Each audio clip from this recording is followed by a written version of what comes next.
The meeting took place on a neutral space station at the edge of Velthar territory. Admiral Park Soo-jin arrived with a small diplomatic team, while Commander Veltanos came with an entire fleet. But when they met in the station's main conference room, it was just the two of them facing each other across a simple table. "You came," Soo-jin said simply. "I gave my word," Veltanos replied. "The Velthar honor their agreements, even with inferior species." The alien commander was quiet for a moment. "Perhaps we were wrong about who is inferior."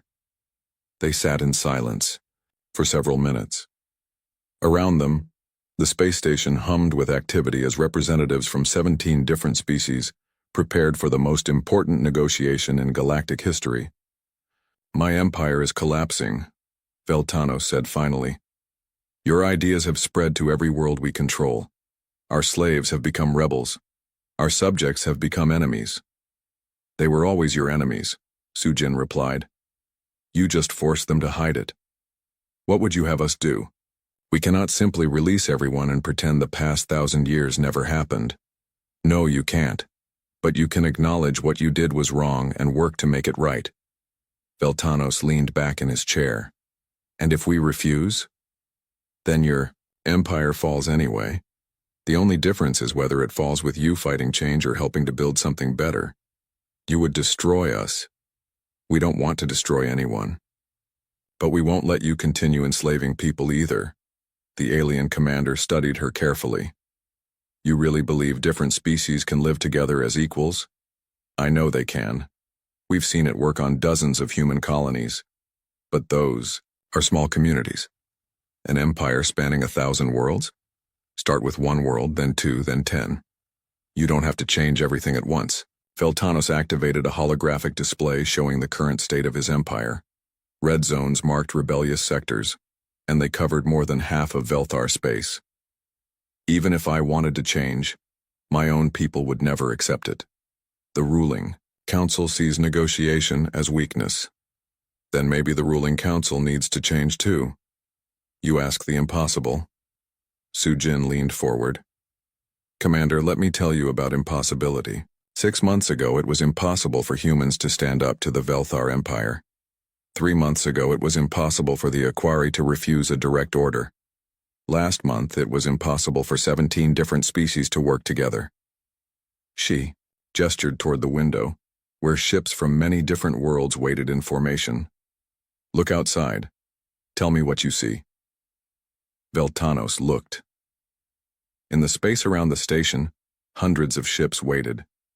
Human vessels flew alongside Aquari craft. Zethkari builders worked with Halani farmers, and species that had been enemies for centuries stood together. "I see chaos," he said quietly. "I see hope." The door to the conference room opened, and a small delegation entered. Kang Min-soo led a group of former slaves, representatives from every species that had suffered under Velthar rule.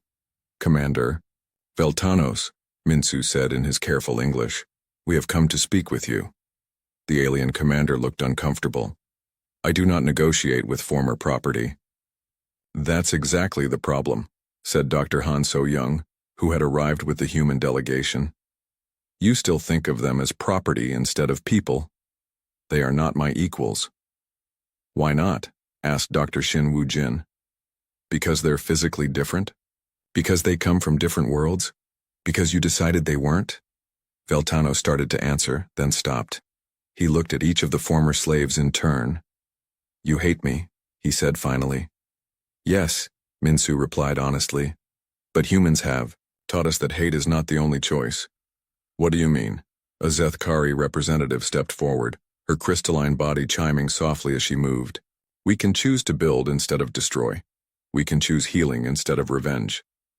"You would forgive what we have done?" "Forgiveness is not the same as forgetting," said a Halani elder. "We will never forget, but we can choose not to let the past control our future." Veltanos looked around the room at all the faces watching him. Humans and aliens, former slaves and free beings, all united in their desire for something better. "What would you have me do?" he asked.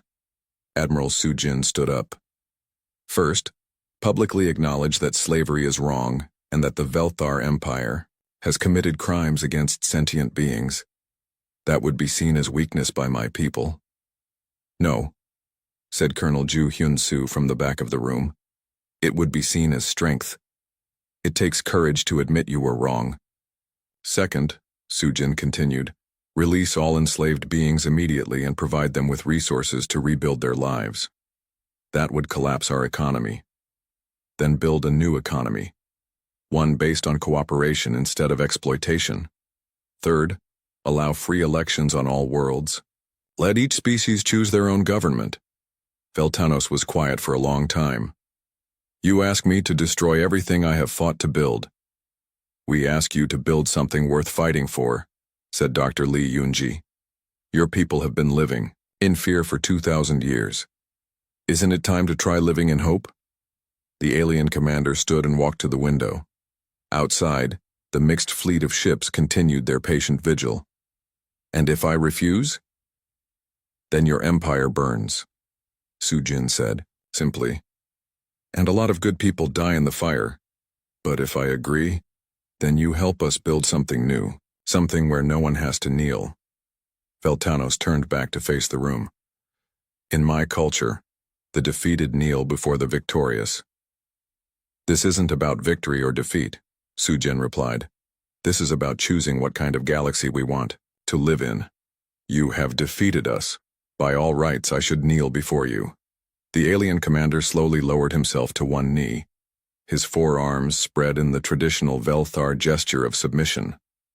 The room fell completely silent. Then Admiral Park Soo-jin did something that no one expected. She stepped around the table and knelt beside him. Stand up, she said gently. We don't want subjects or masters. We want equals. She offered him her hand. After a moment's hesitation, Veltanos took it, and they stood together. How do we begin? He asked. With the hardest words in any language, she replied. I was wrong. I'm sorry. Let me help fix this. Veltanos looked around the room at all the beings he had helped to enslave. He thought about his empire, built on fear and maintained through cruelty. He thought about the dark fleet that had destroyed, his people's original home and the centuries of running that had followed. Then he thought about the human colonies Dr. Yoonji had shown him, where different species worked together freely. He thought about the hope in the voices of the former slaves who had offered forgiveness instead of revenge. I was wrong, he said quietly. Then louder, I was wrong. The Velthar Empire was built on injustice. We are sorry. The silence stretched for a long moment. Then Kang Min-soo stepped forward. Apology accepted, he said. Now let's get to work.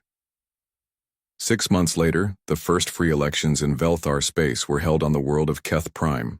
The Aquari elected Kang Min-soo as their representative to the new Galactic Council.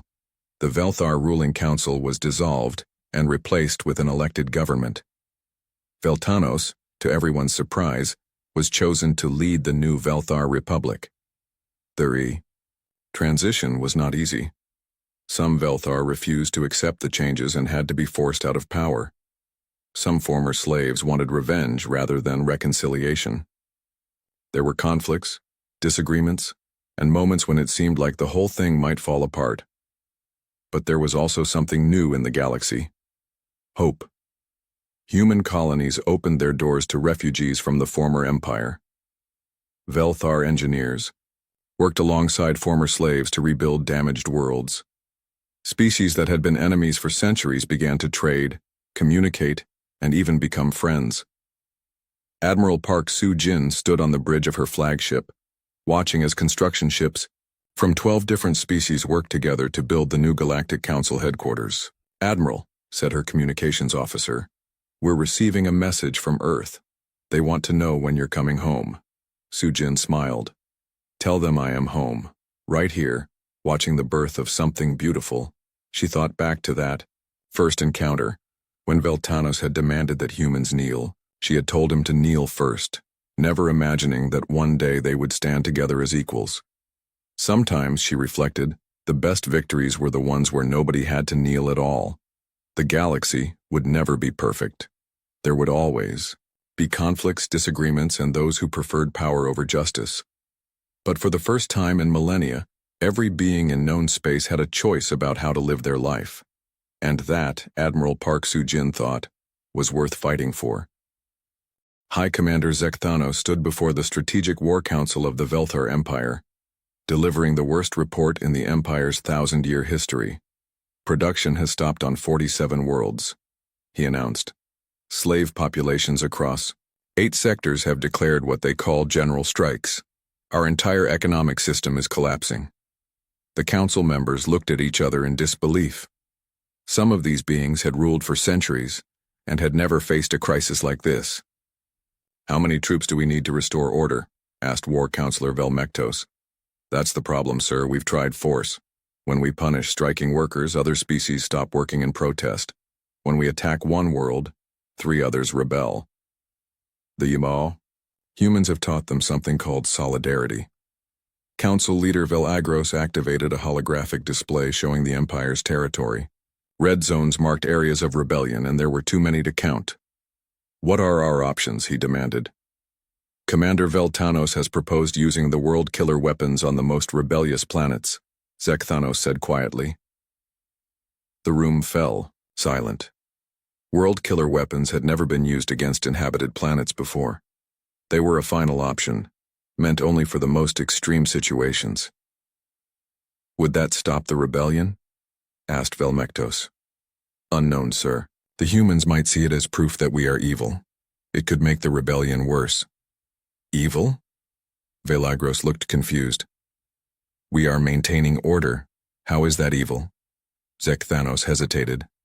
Sir, the humans have introduced concepts that our psychology, teams cannot understand. They speak of right and wrong as if these things exist independently of strength and power. Explain. They believe that some actions are wrong regardless of who performs them or how powerful they are. They say slavery is wrong even when practiced by a superior species against an inferior one. The council members exchanged glances. This was a completely alien way of thinking. Do they not understand that the strong rule the weak? Asked Velmectos. This is the natural order. They reject the natural order, sir. They believe in something they call equality. While the Velthar leadership struggled to understand human concepts, Colonel Ju Hyun-soo was leading a boarding action that would change the course of the war. His Marine team had infiltrated the Velthar flagship during a battle in the Proxima system. Their mission was simple: capture Commander Veltanos alive. Remember, Hyun-soo told his team as they moved through the alien ship's corridors, we're not here to kill anyone unless we have to. We're here to make a point. They found Veltanos on the command bridge directing the battle against a human fleet. The alien commander was tall and imposing, with gray skin and 4 arms that moved with military precision. Surrender, Hyun-soo announced, his weapon trained on the alien. Veltanos turned slowly. You are greatly outnumbered, human. My crew will destroy you. Actually, no, they won't. Hyun-soo gestured to his Marines who had already secured the bridge. Your crew is currently locked in their quarters watching human movies. What? We hacked your entertainment system and started broadcasting human films. Your crew is apparently fascinated by something called comedy. They keep asking what sarcasm means. Veltanos stared at him. You conquered my ship with entertainment? We conquered your ship because your people have never learned to think for themselves. When something unexpected happens, they don't know how to react. Hyun-soo activated a portable holographic projector. Images began playing showing rebellions across the Empire. This is what's happening on your worlds right now, he said. Every species you've enslaved is fighting for freedom. The images showed Aquari workers destroying mining equipment, Zethkari craftsmen smashing their workshops, Halani farmers burning crops rather than surrender them. They will be punished, Veltanos said, but his voice lacked conviction. How? You going to punish entire species? Kill everyone who refuses to work? Then who's going to build your ships and mine your crystals? Veltanos watched the images in growing horror. This cannot be happening. We have maintained order for 1,000 years. You maintained order through fear, Hyun-soo corrected. But humans taught them something more powerful than fear. What? Hope. Meanwhile, on the research station Omega-7, Dr. Lee Yunji was making the most important discovery of her career. She had been studying captured Velthar technology when she found something unexpected in their historical databases. Dr. Shin, she called to her colleague, you need to see this. Shin Woo-jin looked at the data she had extracted from the alien computers. What am I looking at? Velthar history. The real history, not the version they tell their subjects. The data showed something incredible. The Velthar had not always been conquerors. According to this, they were refugees, Yunji explained. Their original homeworld was destroyed by something called the Dark Fleet about 2,000 years ago. Refugees? Yes. They fled across space looking for a new home, but everywhere they went they were attacked or turned away. Other species saw them as invaders. Shin studied the data more carefully. So they became what everyone accused them of being. Exactly. They built their empire because they were afraid. Every species they conquered was a potential threat that they neutralized first. But that doesn't excuse what they've done. No, it doesn't. But it explains it. Fear made them into monsters. Dr. Yunji continued reading. Look at this. The Dark Fleet that destroyed their world. It was described as machines that consumed all life. The Velthar have been running from their own trauma for 2 millennia. What are you suggesting? Maybe we don't have to destroy them. Maybe we can heal them. Back on the Velthar flagship, Colonel Ju Hyunsu was having a very different conversation with Commander Veltanos. Tell me something, Hyunsu said. When your people first met other species, did you try to be peaceful? Veltanos looked surprised by the question. Yes. Initially, we sought only refuge. What happened? We were attacked, hunted, driven, from system after system. Other species feared us because we were different. So you decided to make them fear you for good reason. We decided to ensure our survival. Hyunsu nodded. I understand, but here's the thing. Survival isn't the same as living. You survived, but you stopped living. You became the thing you were running from. We are nothing like the Dark Fleet. Aren't you? You consume other species' freedom. You destroy their cultures. You turn living beings into tools. Veltanos was quiet for a long moment. What would you have us do? Release our subjects and return to being hunted? Who's hunting you now? No one. Not for centuries.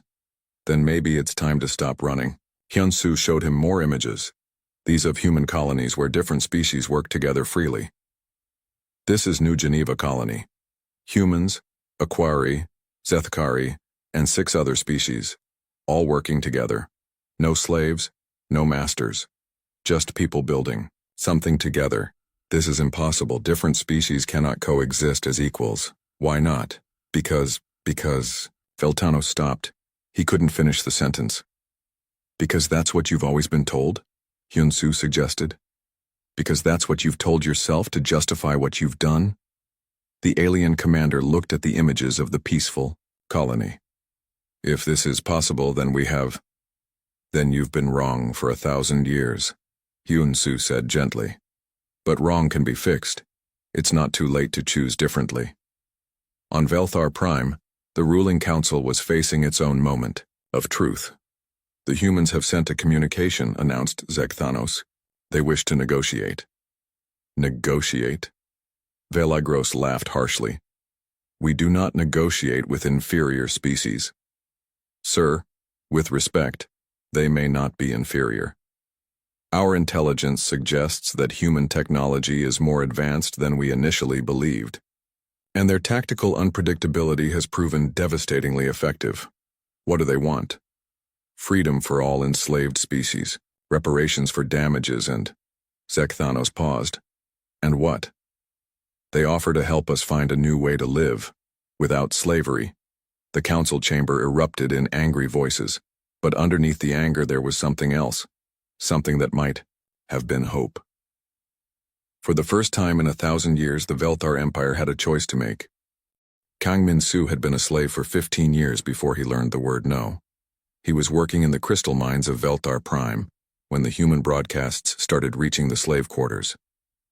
At first, the Veltar guards tried to stop the transmissions, but the humans kept changing frequencies and using stronger signals. All beings have the right to be free. Admiral Park Soo-jin's voice echoed through the underground tunnels. Slavery is wrong. It doesn't matter how long it has existed or how powerful those who practice it are. Wrong is wrong. Minsu was from the Aquari species, fish-like beings who had been the first to be conquered by the Veltar 3 centuries ago. The Aquari had been model slaves, never causing trouble, always following orders. But something changed when Minsu heard humans talking about freedom. "What does dignity mean?" he asked his human cellmate, Dr. Chen Wei-Ming, who had been captured 2 weeks earlier. "It means knowing that you have worth as a living being," Wei-Ming explained. "It means you deserve respect just because you exist." Minsu thought about this. In 300 years of slavery, no Aquari had ever been taught that they deserved respect. "The humans say we should stand up," said another Aquari named Kethlan. "But we have always been told to keep our heads down. Maybe it's time to lift them up," Minsu said quietly. The next morning, when the guards came to assign work details, something unprecedented happened. The Aquari workers didn't move. "Work assignments begin now," announced the Velthar overseer. "Mining teams report to Tunnel 7. The Aquari sat still. "Did you not hear the order?" the overseer demanded. Minsu stood up slowly. Around him, other Aquari began to stand as well. "We heard you," Minsu said. "We choose not to obey." The overseer stared at him in shock. In 3 centuries, no Aquari had ever refused a direct order. "This is impossible. Aquari do not resist." "Aquari didn't resist," Minsu corrected. "But humans have taught us that we can choose. You will be punished." "Then punish us," said Kethlan, standing beside Minsu. "But we will not work." More Aquari stood up, then more. Within minutes, every Aquari in the mining complex was standing. The overseer activated his communication device. "Command, this is Mining Station 7. We have a situation." Meanwhile, on the other side of the galaxy, Captain Oh Seung-hwan was running the most dangerous mission of his life. His stealth ship, the Silent Storm, was deep in Velthar space, broadcasting human culture to every inhabited planet they could reach. "Today's transmission is music," announced his communications officer Park Ji-young. "We're sending everything from classical symphonies to children's songs." "Why music?" asked engineer Yu Sang-ho. "Because music carries emotion," Oh Seung-hwan explained. "When people hear our music, they'll understand that humans feel the same things they do. Joy, sadness, hope, anger. It makes us real to them."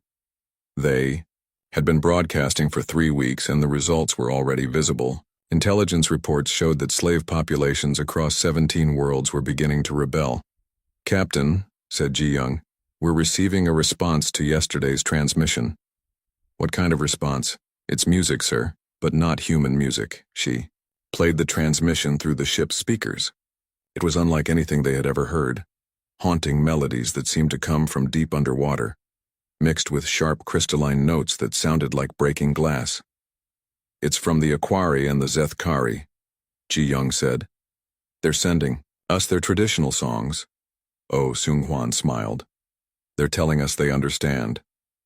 But the most important message came 3 days later. "Captain," Ji-young said excitedly, "you need to hear this." The transmission that came through was in broken English, but the meaning was clear. "Human ships, this is Kang Min-soo, former slave of Velthar Prime.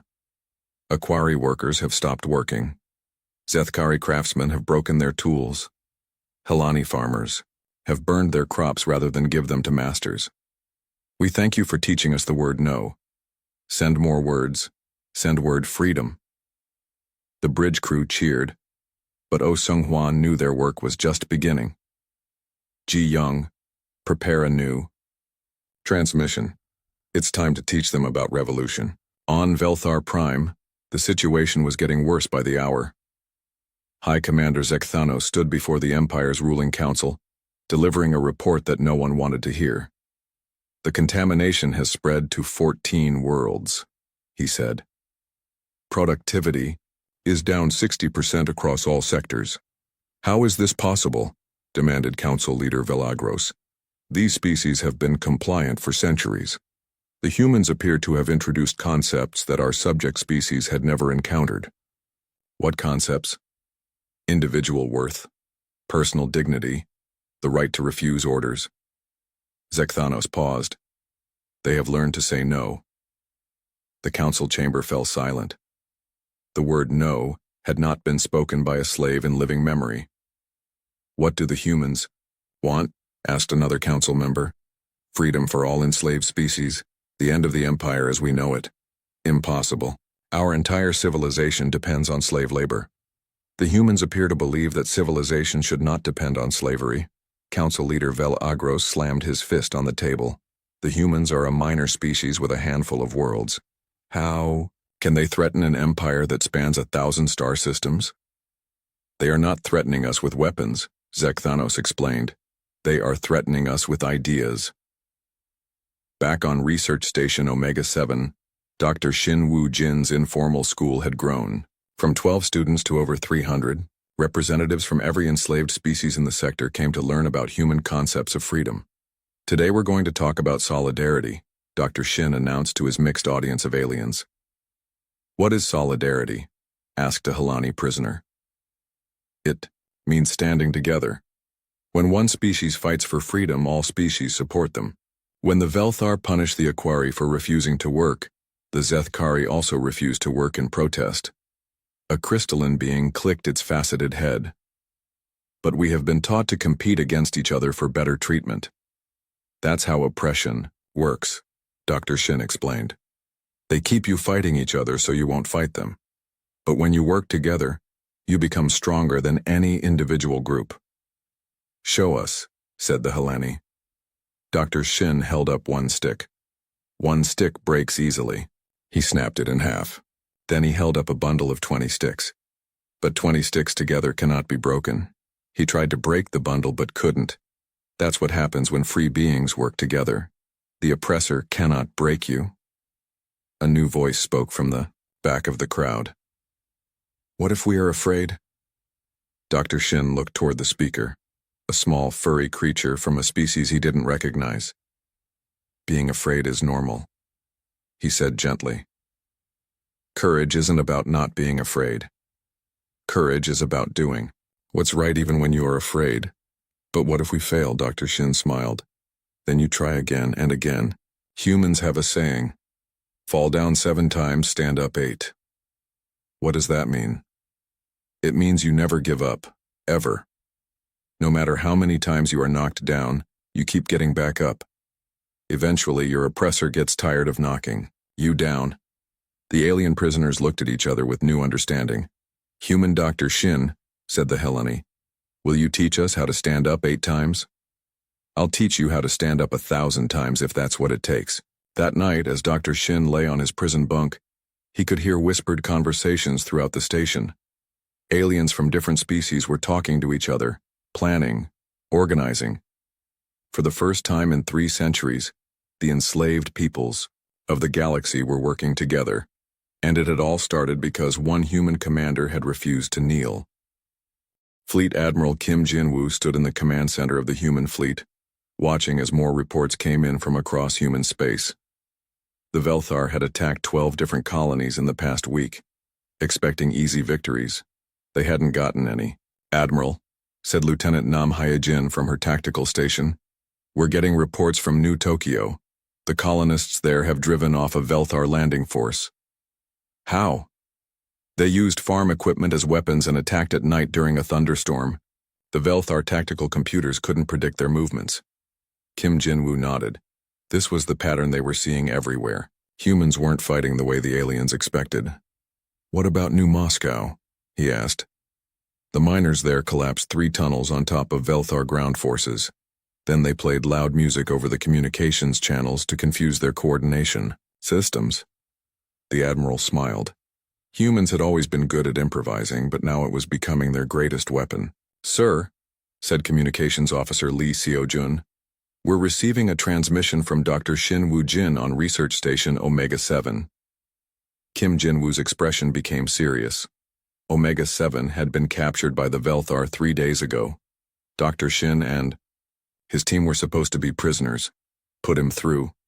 The screen flickered and Dr. Shin's face appeared. He was in what looked like a prison cell, but he was smiling. Admiral, I'm pleased to report that our capture has been very educational. Doctor, are you all right? Fine, sir. More than fine.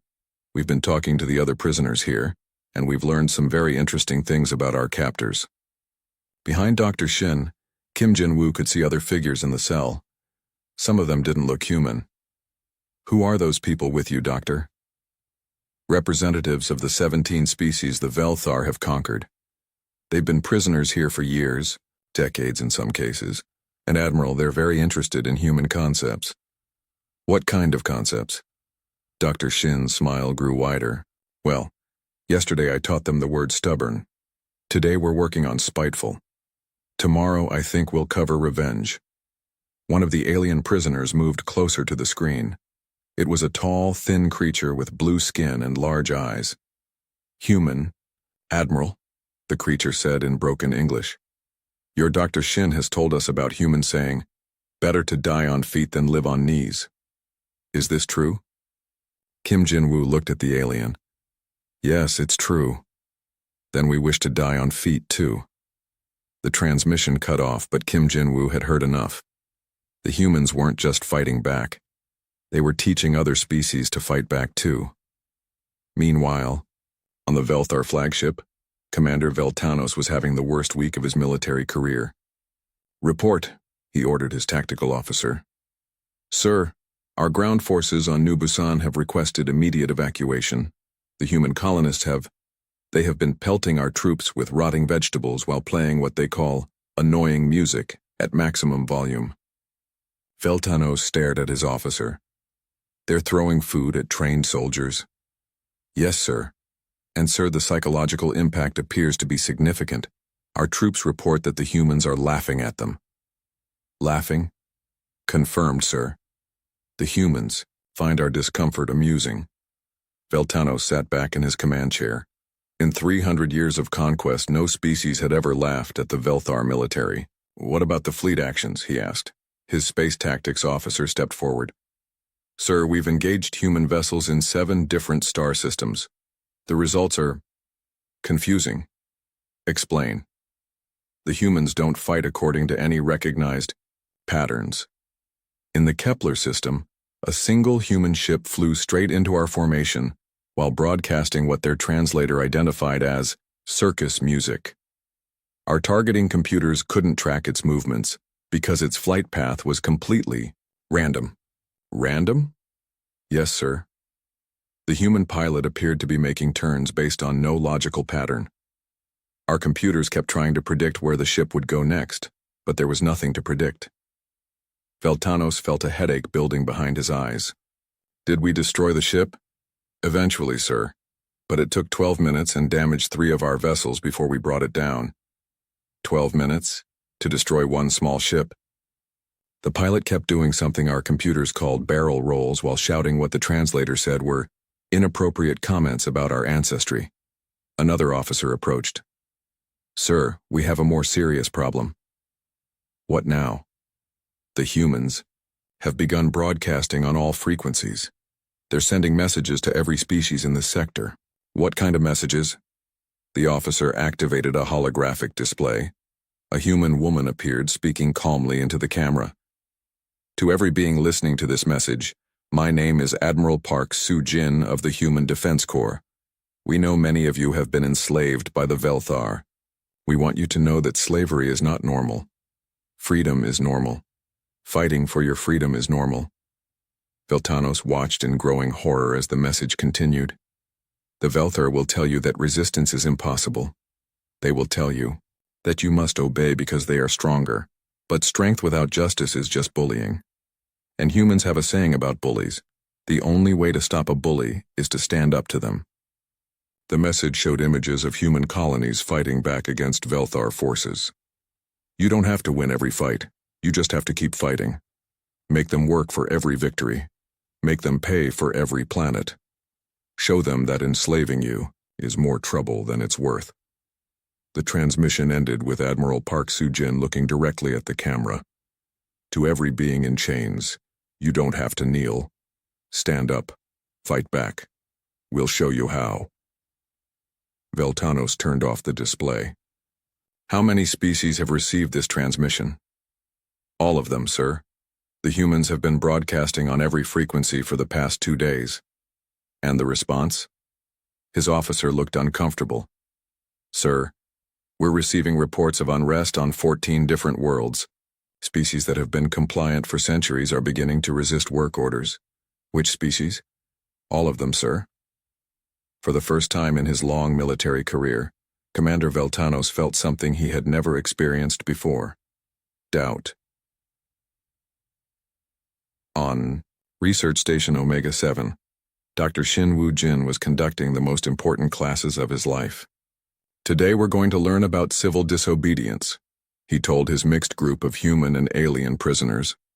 A reptilian alien raised a clawed hand. What is civil disobedience?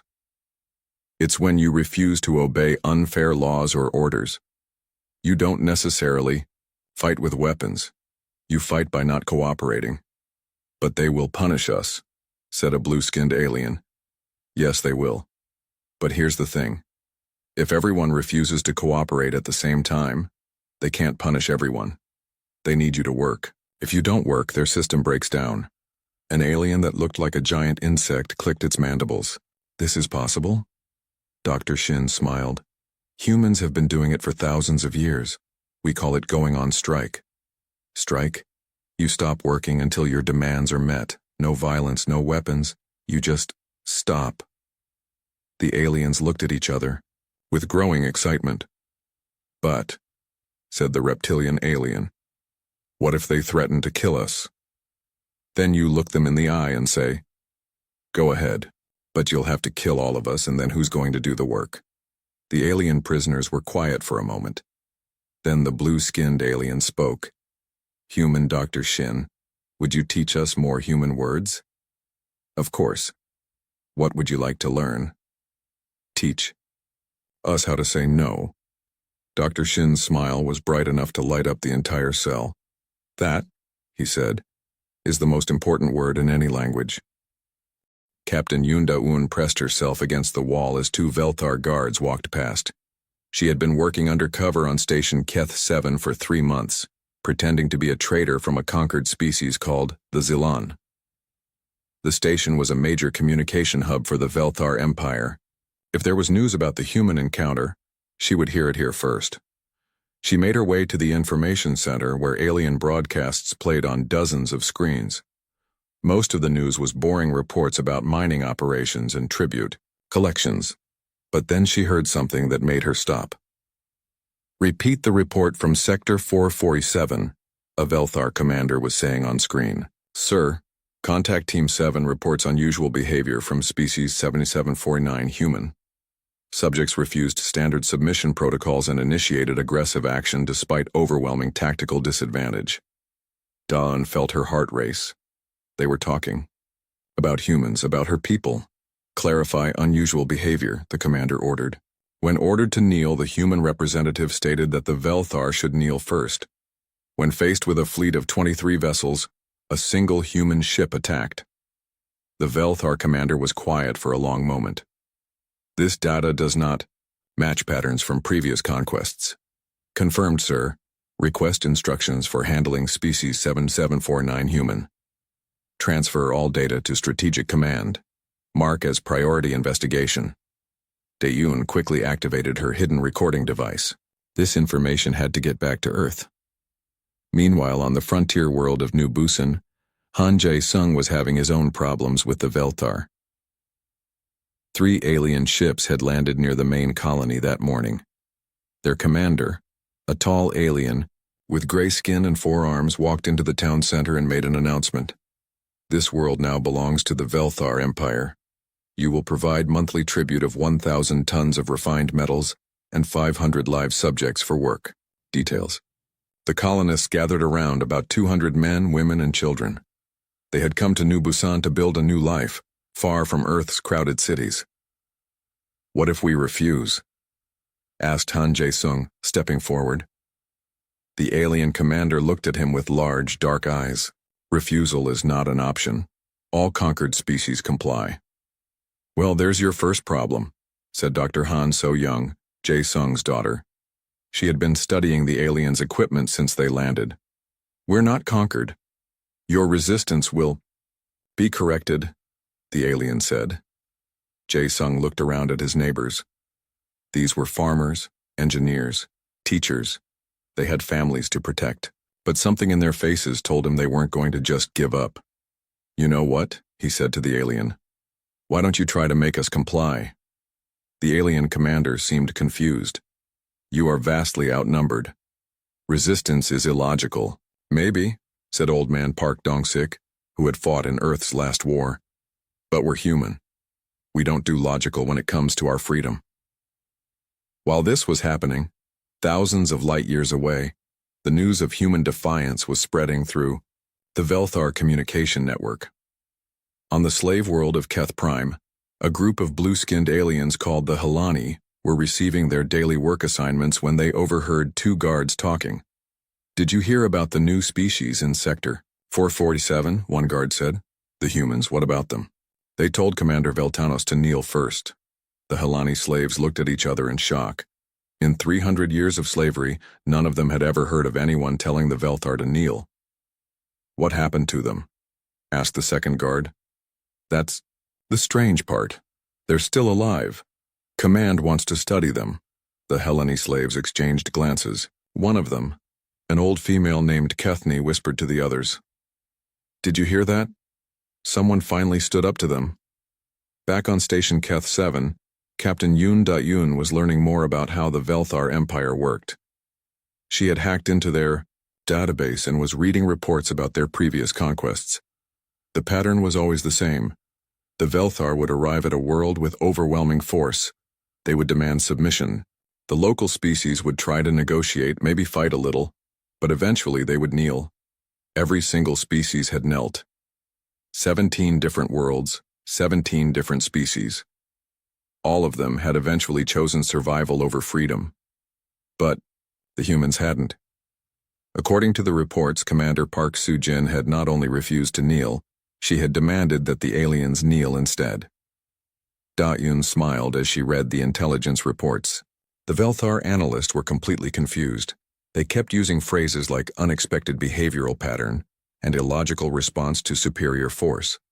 They had studied human history and found records of Earth's wars. The reports noted that humans often fought even when they had no chance of winning. The Velthar couldn't understand why. One report said, "Species 7749 human appears to value abstract concepts like honor and freedom above survival. This behavior does not match standard conquest models." Another report was even more confused. Human subjects appear to become more aggressive when faced with overwhelming odds. This response is unprecedented in our conquest database. On New Busan, Dr. Han So-young had been studying the Velthar equipment with her research team. What she found was interesting. "Dad," she said to Han Jae-sung, "their technology is amazing, but it has a weakness." "What kind of weakness?" "It's too perfect. Their computers, their weapons, their ships. Everything is designed to handle predictable situations. They calculate odds, analyze patterns, and respond based on previous data. So humans don't fit patterns. We do crazy things. We make choices that don't make sense.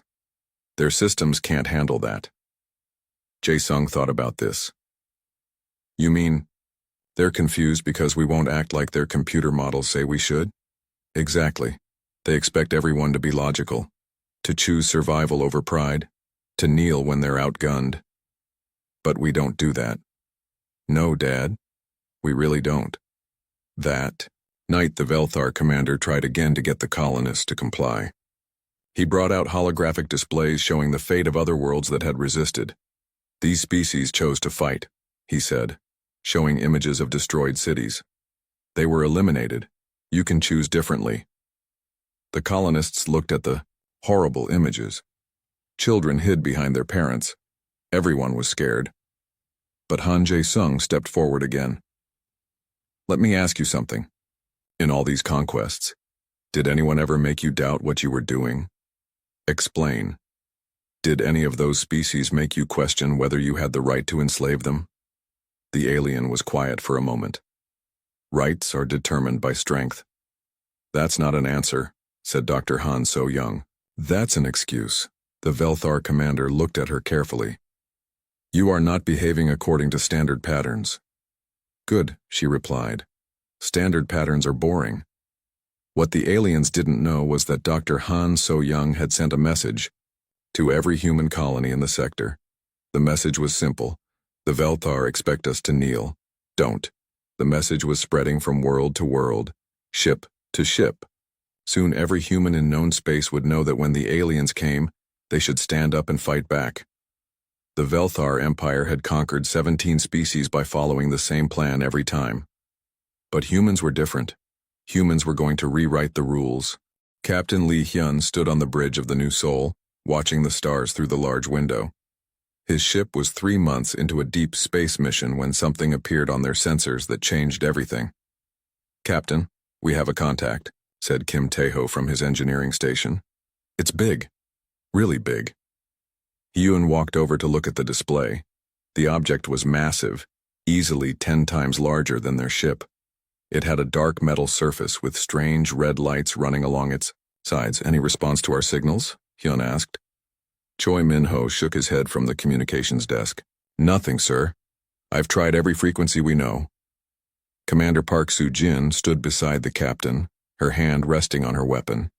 She had been with Hyun for 5 years and trusted his judgment, but something about this ship made her nervous. Maybe they're just shy, Kim Tae-ho said with a weak smile. The joke died quickly when the alien ship suddenly came to life. Bright lights flashed along its hull, and their communication system crackled with static. Then a voice spoke. It was deep and cold, speaking perfect human language. Small vessel, you will stop your movement and prepare for boarding. The crew looked at each other in shock. First contact with an alien species was something they had trained for, but this was not how anyone expected it to go. This is Captain Lee Hyun of the human vessel New Seoul, Hyun said into his microphone. We come in peace and wish to establish friendly contact. There was a long pause.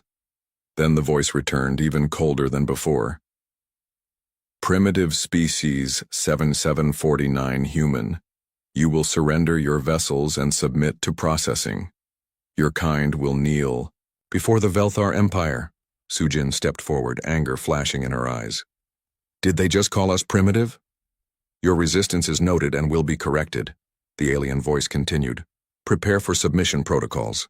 The alien ship began moving toward them, and weapon ports opened along its sides. Red targeting beams swept across the New Seoul's hull. Hyun looked at his crew. They were explorers, not soldiers. But every person on the bridge had the same determined look on their face. Choi, open a channel, Hyun ordered. Channel open, sir. Hyun was about to respond when Soo-jin put her hand on his arm. Let me, she said quietly. He nodded and stepped back. Soo-jin moved to the communication station and spoke clearly into the microphone. Unknown vessel. This is Commander Park Soo-jin of the Human Defense Corps. We heard your demand and we have a response. She paused, looking at each member of her crew. They all nodded back at her. If you want us to kneel, you'll have to kneel first. The silence that followed was complete. Even the static from their communications went quiet. Repeat your statement, the alien voice finally said. You heard me correctly, Soo-jin replied. Humans don't kneel to anyone. If you want to talk, we can talk as equals. If you want to fight, we'll fight. But we will never kneel. Kim Tae-ho was already working at his station. Captain, I'm reading massive energy buildup in their weapon systems. Shields up, Hyun ordered. All hands to battle stations. The alien voice returned, and for the first time it sounded confused. Your species designation, 7749 human, shows no recorded submission protocols. Clarify your compliance procedures. Soo-jin laughed, a sound that seemed to echo through the bridge. Compliance procedures?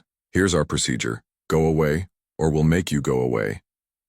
This response is not in our database, the alien said. 17 conquered species have provided submission. Data. Species 7749 human data is incomplete.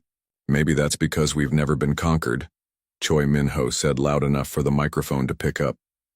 The alien ship stopped moving toward them. Its weapon ports remained open, but the targeting beams turned off. Commander Veltanos to Fleet Command, they heard over an open channel. Request immediate data on species 7749 human. Subjects are displaying unknown behavioral patterns. Hyun and his crew exchanged glances. The aliens were talking to someone else about them. Sir, Kim Tae-ho said quietly. I'm picking up more ships. Lots more. The display showed at least 20 alien vessels moving toward their position. Each one was larger than the new Sol. Well, Soo-jin said calmly, this just got interesting. New Sol, this is Commander Veltanos of the Velthar Empire. You will be taken for study. Your unusual responses require investigation. Investigation? Hyun stepped forward. We're not lab animals. All conquered species are studied before processing. This is standard procedure. Soo-jin shook her head. There's that word again. Conquered. You really don't understand, do you? Explain. We're not conquered. We're not going to be conquered. And we're definitely not going to kneel. Kim Tae-ho looked up from his instruments. Captain, I've got their engine patterns analyzed. If we run now, we might make it to the jump point. No, Hyun said firmly. We're not running. Sir? Choi, Min-ho asked. If we run, they'll think all humans run. If we fight and lose, at least they'll know we fought. Soo-jin smiled at her captain. I like that plan. The alien fleet had surrounded them now. 23 ships against 1. It should have been hopeless. Final warning. Species 7749 human. Submit or be destroyed. Soo-jin took the microphone again. Final answer, Veltanos. Make us. What happened next surprised everyone, including the aliens. The new Sol didn't run. It didn't surrender. Instead, Kim Tae-ho fired up the engines and flew straight at the largest alien ship. Are we really doing this? Choi Min-ho asked. Yes, Hyun said. If we're going down fighting. The aliens seemed confused by this response. Their ships moved to intercept, but slowly, as if they couldn't believe what they were seeing. Commander Veltanos, came another alien voice over their communications. The human vessel is approaching at attack speed. Impossible. They are greatly outnumbered. Confirmed. 1 small vessel attacking 23 warships. There was a pause. Then Veltanos spoke again, and his voice carried something new. Something that might have been respect. Fascinating. The new Sol fired its small weapons at the alien flagship. The shots barely scratched the huge ship's hull, but the message was clear. They are either very brave or very stupid. Another alien voice said. Perhaps both. Veltanos replied. Hold fire. I want them taken alive. Soo-jin looked at her crew. They had just started something that none of them fully understood. But one thing was clear. The aliens had expected them to kneel, and instead humans had chosen to fight. It was a choice that would change everything.